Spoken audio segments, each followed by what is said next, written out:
아프리카 선교사로 살았고 그곳에서 하나님의 부름을 입었던 리빙스턴은 아프리카 흑인들에 대해서 이렇게 자신의 경험을 이야기한 적이 있습니다. 아프리카 흑인들은 정말 울 줄을 모르는 사람이다. 그들은 너무도 참을성이 강한 사람들이다. 그들이 어른이 되면 어떤 경우에도 울어서는 안 된다 하는 훈련을 받으면서 성장했기 때문에 종기가 나서 칼로 찢어 속살이 다 드러나는 수술을 할 때에도 전혀 아프지 않는 사람처럼 표정을 짓는다. 어린아이가 아닌 어른들은 절대로 울어서는 안 된다고 알고 있는 것이고 어른이 운다는 것은 가장 부끄러운 일로 생각하는 그들이다. 그래서 그들은 어떤 경우에도 참아야 하고 울지 않아야 하는 이런 사람으로 훈련되고 성장했다. 그런 사람임에도 불구하고 나는 그들에게서 참으로 신비한 체험을 했다. 내가 예수님의 피의 복음을 증거했을 때 그들은 엉엉 소리내어서 울면서 자신의 죄를 회개하고 복음을 그들 마음속에 받아들이는 것을 보았다. 나는 그들도 울 수 있는 사람이라는 것을 비로소 알았다. 이들의 울음은 하나님의 자녀로 새로운 인생의 출생을 알리는 울음과 같은 것이었고 이들의 울음은 보이는 그들의 모습 속에 또 다른 그들의 속사람이 존재하고 있다는 것을 보여주는 놀라운 사건이었다. 이것은 하나님이 그 사람을 만나주시고 안으시고 어루만지실 때 인생에게서 일어나는 놀라운 변화이다 라고 말을 했습니다. 한 인생이 하나님을 만난다는 것은 누구나 지금까지 자신과는 다른 자기 자신을 발견하는 놀라운 경험이 됩니다. 내 자신이 몰랐던 자신을 발견하고 내 자신의 삶의 가치와 의미를 새롭게 경험하는 것입니다. 내가 알고 있는 내가 아닌 하나님이 보시는 내 자신의 진짜 모습을 비로소 자기의 눈으로 알게 된다 하는 것입니다. 그래서 지금까지는 정말 자기 자신을 모르고 살았던 한 인생이 비로소 자기 자신의 실체를 알고 경험하는 것이 믿음이라 하는 말입니다. 사람은 믿음이 깊어질수록 자신에게서 두 가지 자신을 보게 됩니다.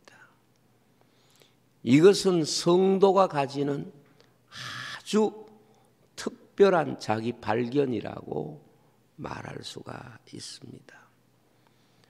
바울은 예수님을 만난 후에 자기 자신이 예수님을 만나기 이전의 자신과 예수님을 만난 이후의 자기 자신이 전혀 다른 사람이라는 사실을 깨닫게 됩니다. 예수님 이전과 이후가 전혀 다른 삶이고 전혀 다른 소속이고 전혀 다른 존재라는 것을 그 스스로 교회 앞에 밝히고 있는 것입니다.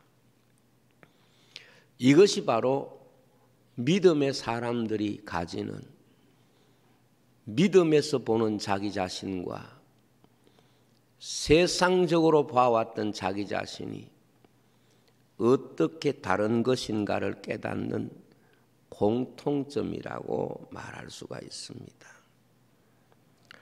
정말 우리 성도가 이 땅 위에 살면서 자기 자신을 보았다고 하는 것, 이것은 한 인생의 삶에서 가장 놀라운 축복이고 가장 소중한 은혜라고 말할 수가 있습니다. 그러면 우리는 우리 자신을 실제로 보기 위해서 어떤 자리에 서야 내 자신의 실제 모습을 볼 수 있을까 하는 것입니다. 오늘 6장 19절 말씀에 보면 이것이 장래에 자기를 위하여 좋은 터를 사 참된 생명을 취하는 것이니라, 이렇게 말씀하고 있습니다. 바꾸어 말하면 자기 인생을 찾은 사람, 자신의 모습을 본 사람, 진짜 자기 삶을 살아가는 사람이 이런 사람이라고 말씀하면서 그 사실을 전제로 우리에게 말씀하고 있는 세 가지 우리 자신을 바로 볼 수 있는 자리를 말씀하고 있습니다. 첫째는 17절에 내가 이 세대에서 부한 자들을 향하여 마음을 높이지 말고 라고 말씀합니다. 마음을 높이지 말고 라는 이 말씀은 사람이 자기 자신을 볼 때에 자기 자신의 마음을 높이면 자기 자신의 실체를 볼 수가 없다, 그렇게 말할 수 있습니다. 사람들은 대개 다른 사람에게 자기 자신을 소개하고 보여줄 때에 어떤 자신의 모습을 다른 사람에게 보여주려고 하는가 하면 자기 자신의 가장 높을 때의 모습, 자기 자신이 가장 성공했을 때의 모습, 자기 자신이 가장 존귀했을 때의 모습이 자기 모습으로 보여지기를 원하고 보여주려고 합니다. 그래서 우리 명함을 보면 나를 알지 못하는 다른 사람에게 자기를 소개하는 그 명함에는 내가 가장 높았을 때의 지위, 내가 가장 성공했을 때의 내 자신의 신분을 내 자신으로 상대에게 알려주고 소개하는 것입니다. 그러나 오늘 우리가 이 땅을 살면서 내가 가장 성공했을 때의 모습이 진짜 내 모습일까요? 내가 가장 높았을 때 모습이 자기 모습일까요? 성경은 정말 자기 자신의 모습을 발견하려고 하면 자신을 높이지 말고 마음을 높이지 말도록 가르치고 있습니다. 예수님께서 높은 자리를 통하여 자신을 보여주시지를 않으셨습니다.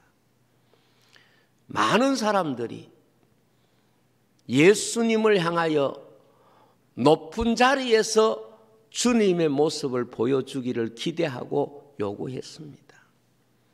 그러나 주님은 자신을 보이실 때에 언제나 가장 낮은 자리에서 자신의 모습을 보이셨고, 그리고 주님이 사람을 만날 때도 가장 낮은 자리에 있는 그 상태의 사람들을 만나셨던 것을 우리가 기억해야 합니다.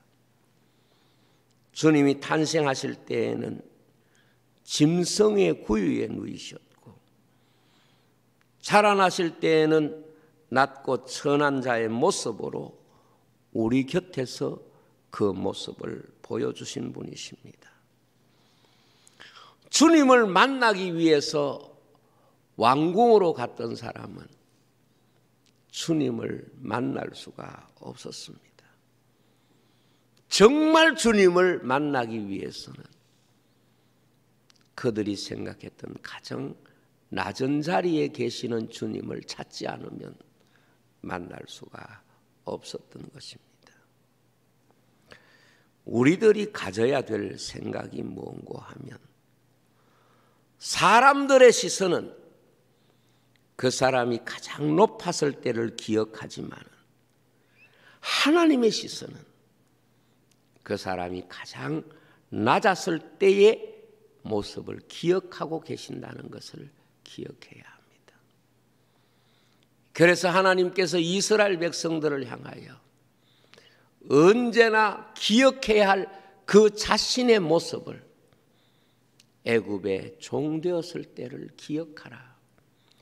그것이 진짜 너희들의 모습이고 그것이 진짜 너희들의 영적인 자화상이라는 것을 하나님께서 말씀을 통하여 일깨워 주신 것입니다.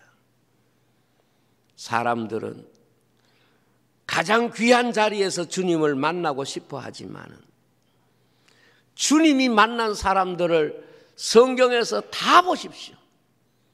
한 인생 가운데 가장 낮은 자리에 있을 때, 가장 힘든 자리에 있을 때, 그때 주님이 그들을 찾아가셨고 만나 주셨다는 것을 알 수가 있는 것입니다. 그러면 왜 주님을 우리가 만나야 되는 사람으로 살려면 낮은 자리에 나아가야 할까요? 그것은 하나님은 언제나 겸손한 자에게 찾아오시고 자신의 모습을 겸손한 자의 모습으로 갖출 때 하나님이 만나주시는 것입니다. 하나님은 자기를 높이고 교만한 자를 물리치신다. 성경에 그렇게 말씀하고 있습니다. 은혜 충만을 누리고 싶다면 가장 낮은 자리에 있는 자신을 찾으면 이미 그 자체가 은혜 충만한 삶이 되어질 수가 있습니다. 내가 살면서 가장 낮은 자리에 서게 되면 내가 살아온 모든 사람, 내가 살아온 모든 여정이 다 은혜가 충만한 삶의 내용 속에 포함되기 때문에 그렇습니다. 내가 가장 낮은 자리에 서면 나의 나된 모든 것이 다 하나님의 은혜였음을 발견할 수 있기 때문에 그렇습니다. 다 감사할 수 있기 때문에 그렇습니다. 겸손은 하나님이 우리의 모든 삶을 은혜로 바꾸시는 놀라운 축복을 누리게 하고, 교만은 마귀와 같이 비록 하나님의 나라를 소유했다고 할지라도 모든 것을 다 잃어버리고 하나님의 나라 천국까지도 원망하고 불평할 수밖에 없는 그런 자리가 바로 교만한 자리라는 것을 기억해야 합니다. 예수님께서는 산상수훈에서 팔복을 말씀하셨습니다. 가장 첫 번째 복이 마음이 가난한 자는 복이 있나니 천국이 저희 것임이요 말씀을 하셨습니다. 이 말씀의 의미가 무엇입니까? 사람이 가난한 마음을 갖지 못하면, 자신의 마음을 낮추지 않으면 그 마음에 하나님의 나라 천국을 소유할 수 없다는 사실을 주님이 말씀하는 것입니다. 주님은 낮은 자리에 오신 분이시고, 그러므로 우리가 마음을 낮추고 낮은 자리에 서지 않으면 낮은 자리에 오신 그 주님을 만날 수 없고, 그 주님을 만날 수 없다면 그의 삶에는 천국도 볼 수 없다는 것을 우리가 알아야 합니다. 이 땅에 가난하고 어려운 사람들은 오늘 우리가 하나님의 나라를 만날 수 있도록 주신 이정표와 같은 사람입니다. 그러므로 성경의 부자와 나사로 이야기 중에 부자에게 있어서 자기 앞에 있는 가난한 사람은 그에게 천국을 향할 수 있도록 보여주신 이정표와 같은 사람인데, 그 가난한 사람을 통하여 하나님의 나라를 경험하지 못한 사람은 어떤 하나님의 말씀을 듣는다고 하더라도 하나님의 나라를 발견할 수 없을 것이다. 이것이 성경이 우리에게 가르쳐주는 중요한 교훈입니다.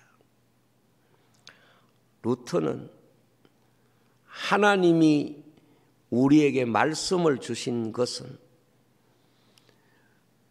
우리가 하나님의 말씀을 순종하는가를 보시기 위함이다. 우리가 하나님의 말씀을 순종하기 위해서는 자신이 가장 낮은 자리에 서지 않으면 하나님의 말씀은 순종할 수가 없다. 능력이 있어서 하나님의 말씀을 순종하고 못 순종하고 하는 것이 아니라 사람이 낮은 자리에 서지 못하기 때문에 하나님의 말씀을 순종할 수가 없다라고 했습니다. 베드로가 낮은 자리에 섰을 때 비로소 그가 주님의 말씀을 순종할 수 있었던 것처럼, 하나님이 우리에게 말씀을 주신 것은 이 말씀이 어려워서가 아니고 힘들어서가 아니라 낮은 자리에 서지 않으면 순종할 수 없는 것으로 하나님이 말씀을 우리에게 주셨다는 것입니다. 말씀이 육신이 되어 우리 가운데 오신 그분이 바로 나는 마음이 온유하고 겸손하니 내게 배우라고 말씀을 했습니다. 그래서 어려서부터 계명을 다 지키고 교회의 귀한 직분을 가지고 있다고 하더라도 마음이 교만한 사람은 말씀을 만날 수 없고 주님을 만날 수 없고, 그리고 그 자신의 삶이 자기 자신의 실체를 결코 볼 수가 없습니다.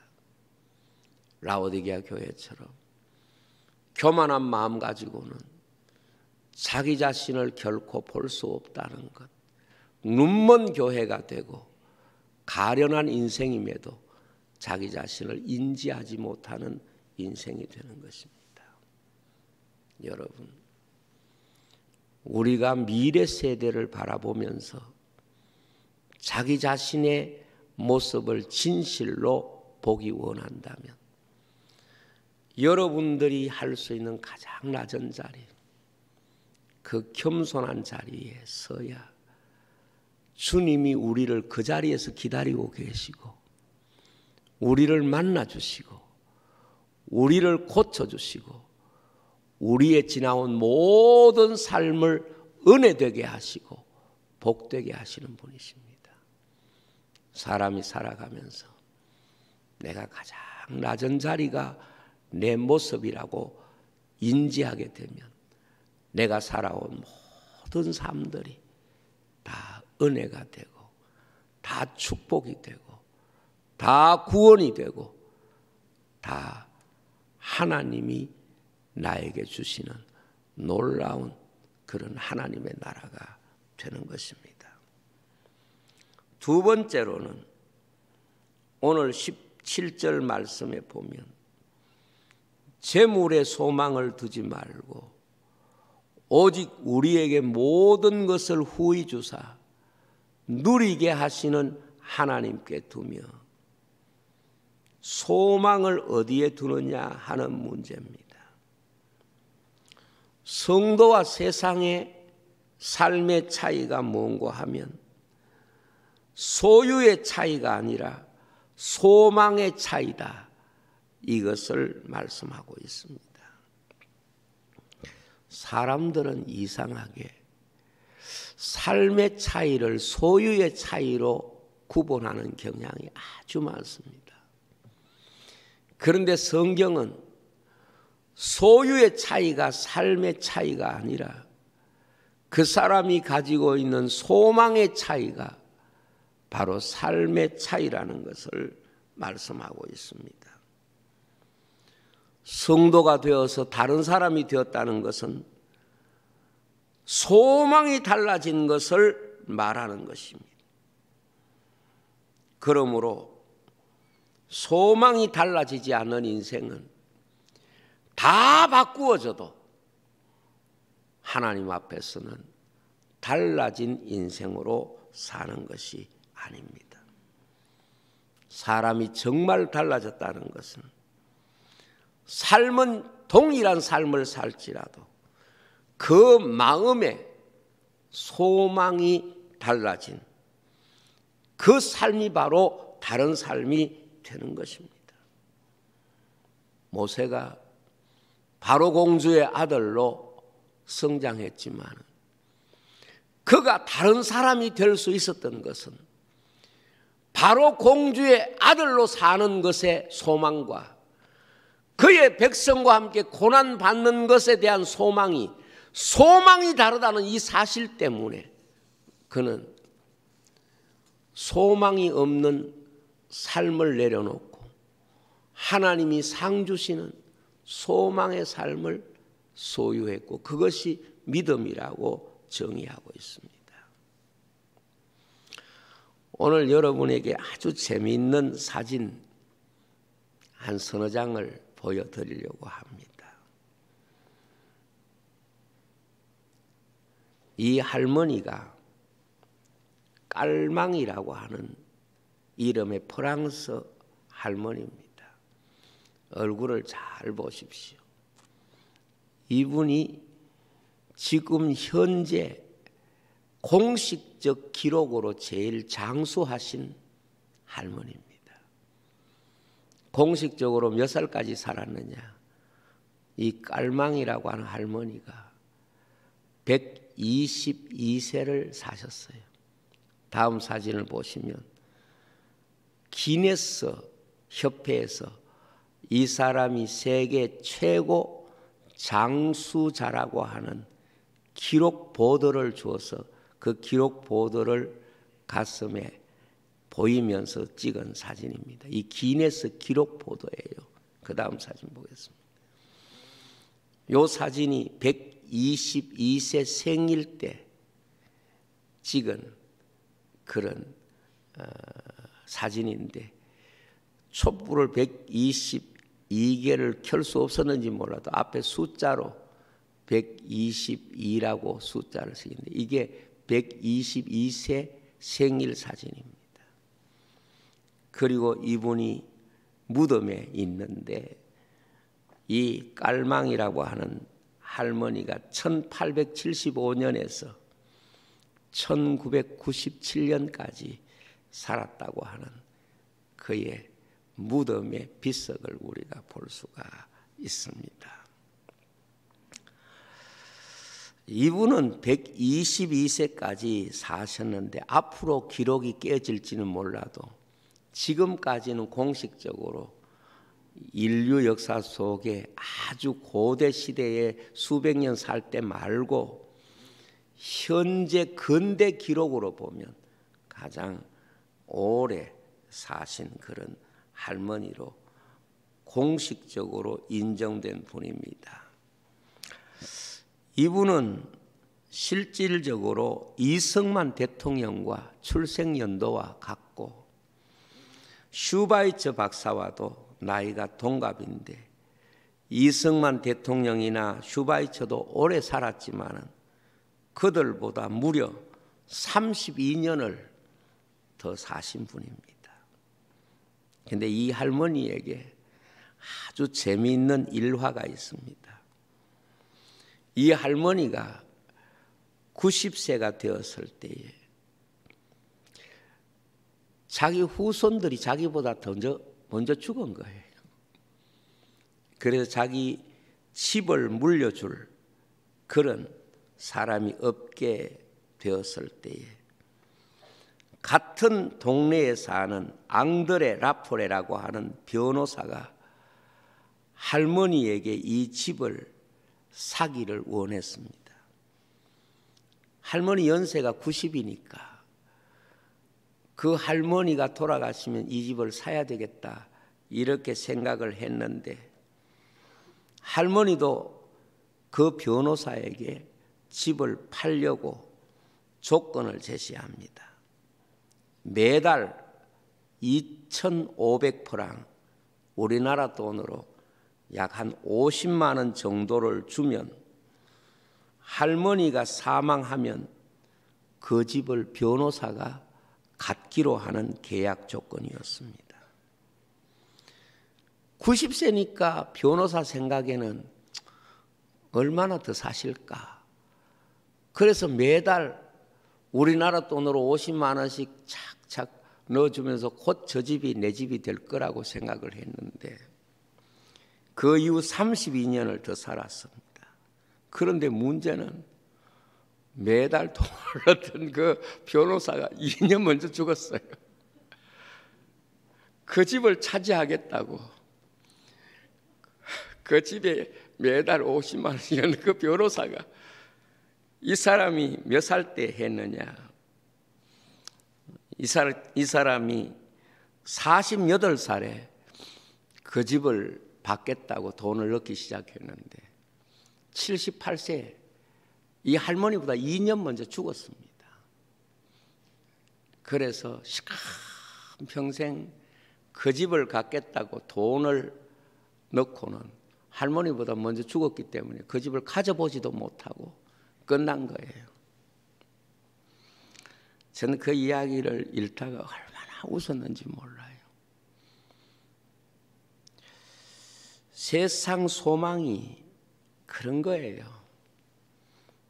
죽음이면 모든 것이 사라지는 소망입니다. 한평생 돈을 넣고 내 것이라고 생각하고 바라봤는데 죽는 순간에 아무 의미가 없는 거예요. 자기 게 아닌 거예요.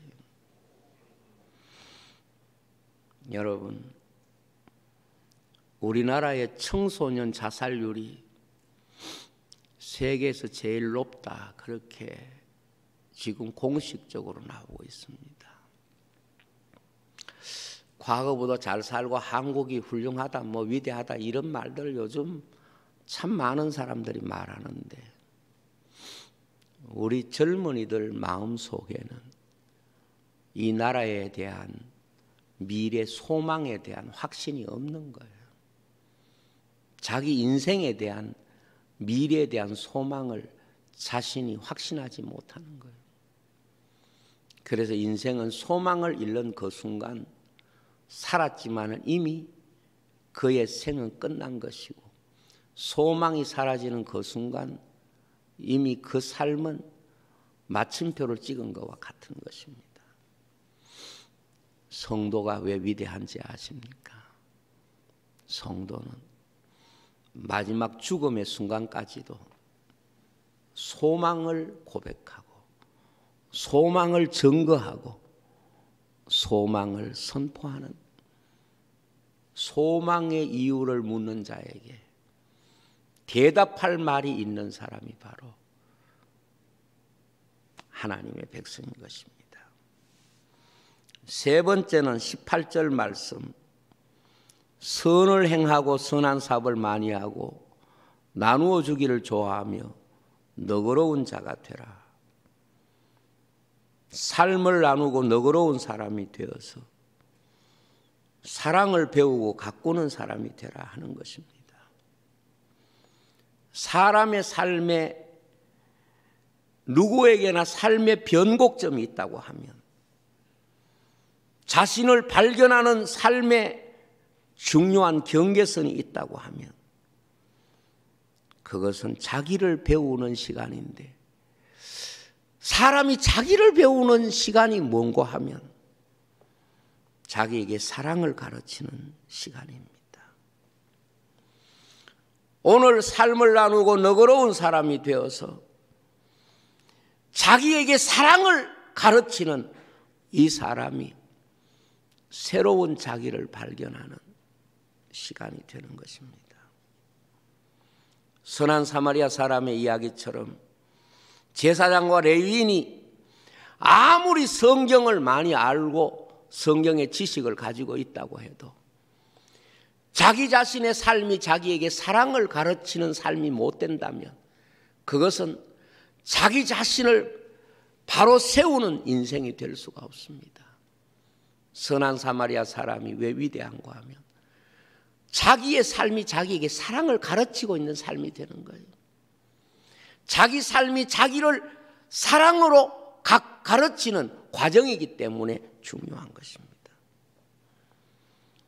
사람이 살면서 가장 위대한 삶은 자기 자신에게 자신의 삶이 사랑을 가르치고 있을 때입니다.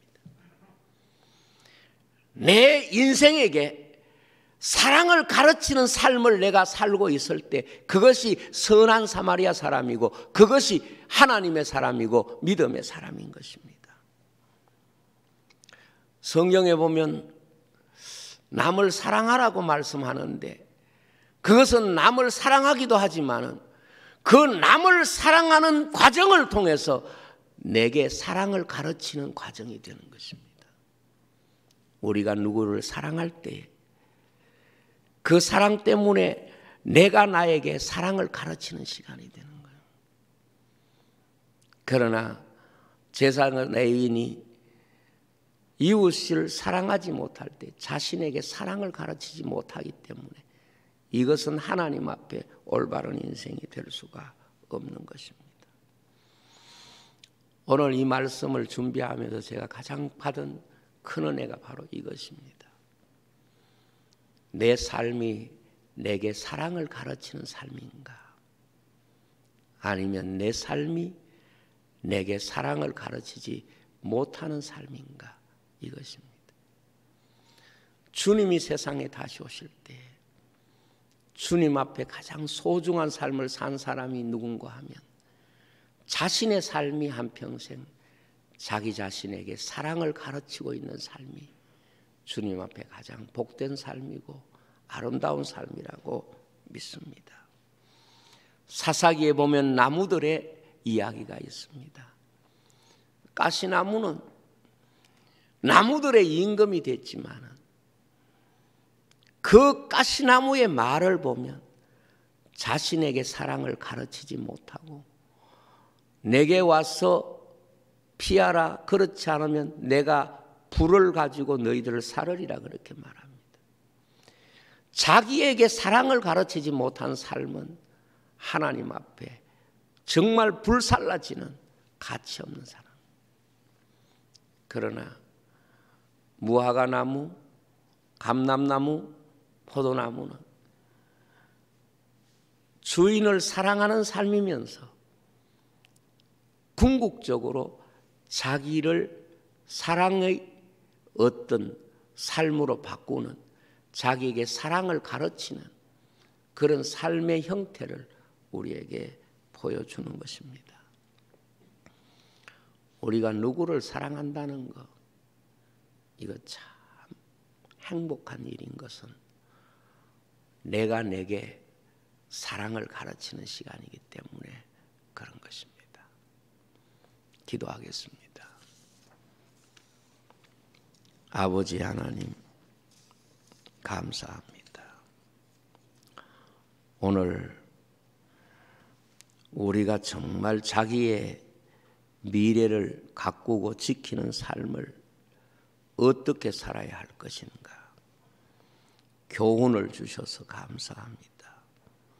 이 말씀을 쫓아 믿음의 삶을 살아갈 수 있도록 은혜를 허락하여 주옵소서. 예수님 이름으로 기도하옵나이다.